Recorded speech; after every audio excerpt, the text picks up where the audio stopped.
Adeus Financiamento, episódio 13. E sim, nesse mês em específico, eu ainda nem recebi o meu salário de abril, no caso, esse vídeo está sendo gravado no dia 26 de abril, mas eu antecipei os meus investimentos por um bom motivo.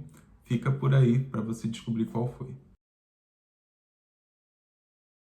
Para quem vem acompanhando os últimos vídeos aqui do canal, eu tenho aportado com força nos ativos da Buena Vista, que é uma forma de eu dolarizar indiretamente o meu patrimônio. Só que nesse mês de abril em específico, por algum motivo, não sei se por conta do feriadão que a gente teve por aqui, a Datacom desses ativos, para eu conseguir receber já no mês de maio, o que eu investisse neles, ela ficou um pouco encurtada. Tá até aqui na tela o print mostrando qual que é a Datacom. E assim, tá o print de um ativo, mas isso vai funcionar para os três que eu venho investindo. E se eu investisse depois dessa data, eu não iria receber já no mês de maio as minhas compras novas desses ativos, que é o que também vem me pagando bons dividendos e a minha meta aí de aumentar o meu patrimônio de forma dolarizada. E então, por conta disso, eu acabei antecipando os investimentos de abril, no caso. Então, eu tenho um dinheiro em caixa já reservado para futuras compras. É como se eu já tivesse pagado essas contas, né? Mas eu deixo o dinheiro lá para render um pouquinho a mais. E aí eu utilizei esse recurso para antecipar os meus investimentos, só que quando eu receber o meu salário vai ser elas por elas. Só acabei fazendo realmente essa antecipação para não perder a Datacom desse pagamento. E se você não se lembra, eu já falei disso em outros vídeos, mas só para dar uma refrescada, a Datacom é a data limite que você tem que dormir com aquele ativo na sua carteira, digamos assim. Ou seja, a Datacom para esses ativos da Buena Vista em questão foi no dia 23 do 4. Então, até o dia 23 do 4, eu tinha que ter eles na minha carteira, eu tinha que ter comprado esses ativos para que no dia 9 de maio eu receba os pagamentos deles. Se eu tivesse deixado para comprar só quando o meu salário fosse cair, eu só iria receber referente a essa compra lá no mês de junho. E aí, como eu tô nessa crescente e graças a Deus eu tenho esse recurso disponível, eu consegui antecipar esse meu investimento de abril para eu não perder esse pagamento a mais. E se você ficou curioso em saber como que eu organizo as minhas finanças e até consigo ganhar um troquinho a mais por isso, eu vou deixar linkado aqui um vídeo que eu fiz lá no comecinho, a forma como eu organizo as finanças aqui de casa e além disso, consigo ganhar um troquinho ali a mais diariamente nessas contas que rendem diariamente. Daí eu vou aproveitar que eu já comecei falando da renda variável, do porquê que eu antecipei o meu investimento desse mês de abril, e vou deixar aqui o print da minha ordem de compra do mês, parte dela, né? Mostrando essas compras que eu fiz, que foram 2 ativos de cada da Buena Vista, como eu expliquei anteriormente, essa dolarização indireta que eu tenho feito. E no mês que vem, pelo que eu tenho projetado, em vez de eu comprar 2 de cada, eu já vou passar a conseguir comprar 3, até eu chegar na minha meta de 25% de alocação em dolarização de patrimônio, em ETFs que são correlacionados a índices americanos. E isso é fruto, óbvio, desses aportes que eu tenho feito, não só nesses ETFs que pagam mensalmente, mas também dos fundos imobiliários, aumentando assim a minha renda passiva mensal. Deixei de stand-by ações e cripto, como eu venho falando já nos últimos vídeos, mas só para reforçar, e a gente vai seguir nessa sequência. E além dos ETFs da Buena Vista, eu comprei algumas cotinhas de MXRF11, conforme o print também, porque ele estava cotado a R$ 9,00 quando eu fiz o aporte, e eu aproveitei para fazer umas pequenas compras com um troquinho que eu tinha lá de dividendos que eu recebi no mês, de forma parcial. Então, se eu tivesse recebido mais, como foi mais no começo do mês, né, eu tinha até aportado mais, mas eu não tinha esse recurso ainda.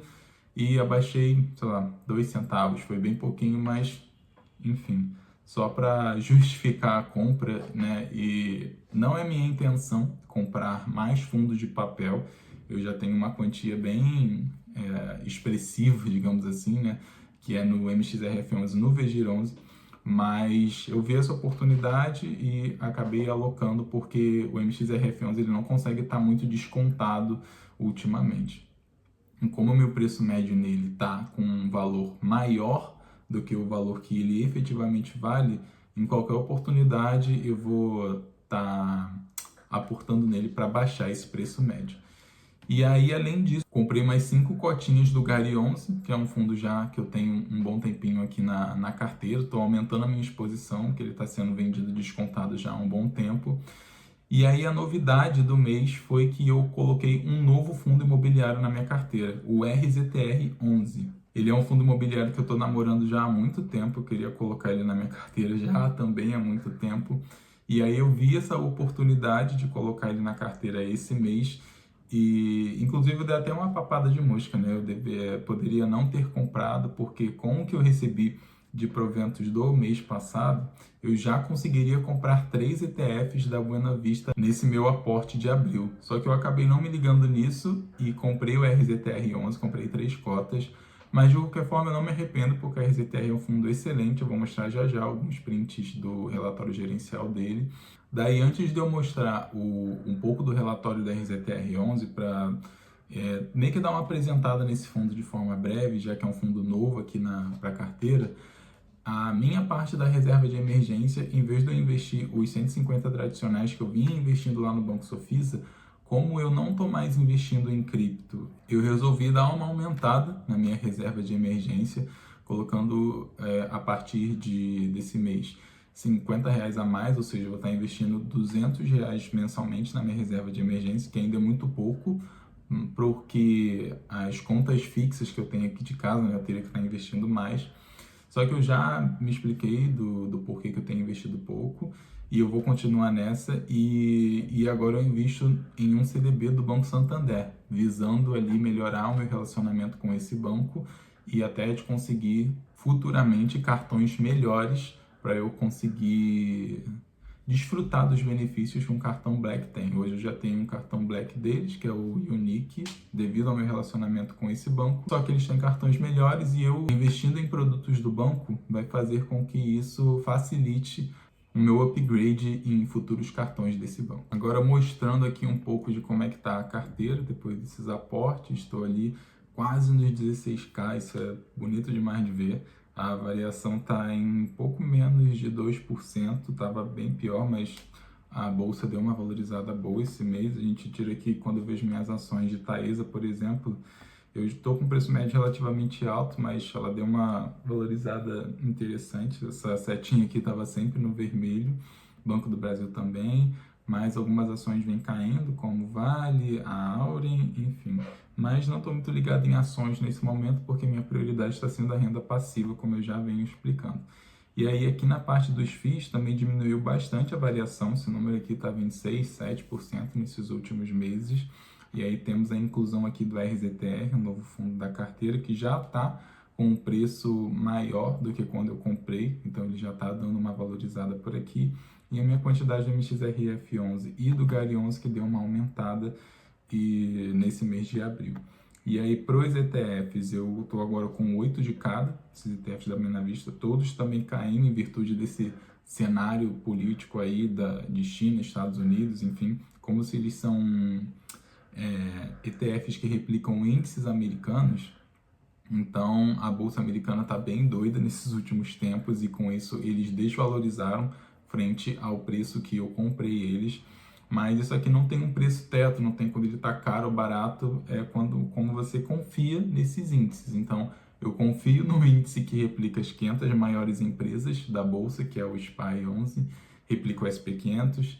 Eu confio no Nasdaq, que é o QQQI 11, que no caso é CTF, que replica as maiores empresas de tecnologia, e também no Coin 11, que replica o índice do Bitcoin. Eu acredito no mercado das criptos de Bitcoin, principalmente, que é a que está mais consolidada, então eu vou continuar aportando neles sem problema nenhum. E aqui, por último, a minha renda fixa, tem aqui aquele resquício do Sofisa, e aqui também meus aportes do Santander no valor que eles já estão. E aí, por último, aqui nos meus proventos, só para mostrar o quanto que eu recebi de forma mensal, no caso.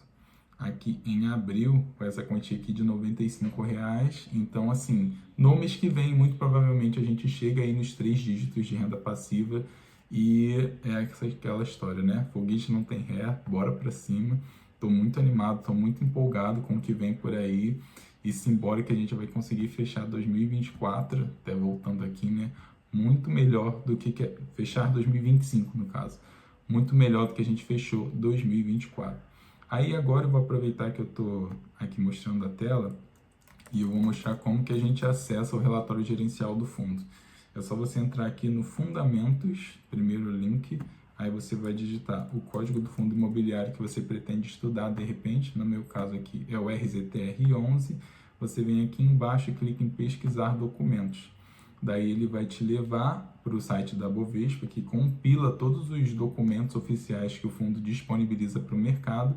E aí tem essa parte aqui, ó, do relatório gerencial, é esse cara que a gente vai dar uma olhada. Então ele faz o download aqui do PDF, você clica e você já tem acesso ao relatório gerencial deste fundo imobiliário ou de qualquer outro que você pesquise. E agora continuando, né? Aqui a primeira página do relatório do fundo, ele dá uma apresentação de qual que é a gestora, de quando que iniciaram as atividades, qual que é o ticker, enfim. Aqui são os números macro, né? Quanto que está o dividend yield desse fundo? Está absurdo, tipo 14,95% ao ano. Isso quando a gente coloca no mês, ele está pagando mais de 1% isento de imposto de renda. Isso é fenomenal. Aqui mostra quando que na época que esse relatório foi feito, a cota foi negociada, no caso aqui R$ 89,90. Eu cheguei a pagar até um pouco mais caro. Deixa eu lembrar aqui no RZTR, se eu não me engano, eu paguei foi R$ 90 e algumas coisinhas. Cadê? Foi R$ 90,02. Não estava tão diferente, mas assim, de qualquer forma, o valor patrimonial dele é de R$ 96,64. Então, todas as vezes que esse fundo tiver menor do que esse valor, você está comprando ele de forma descontada. Aí aqui mostra quanto que ele pagou por cota no último mês, 1,05, a quantidade de ativos, enfim, os números macro, né? Só que o que eu quero entrar no detalhe aqui com você é como que esse fundo ganha dinheiro, né? Como que ele rentabiliza o seu cotista. Aqui é até uma projeção, ele pretende continuar pagando 1,5 pelo menos até junho. E aqui ele explica um pouco do portfólio dele, como que está alocado o recurso, né? O patrimônio do fundo. Aqui ele tem quanto que ele tem em caixa, que é em 6%, se mantém, né, desde janeiro. Buy to lease, que é uma das estratégias que ele ganha dinheiro, que eu vou explicar já já, fechou em 27% no mês de março. O sale and leaseback também está em 51%, já vou explicar isso. E tem o land equity, que está em 16%. Essa é a forma que o patrimônio desse fundo está alocado.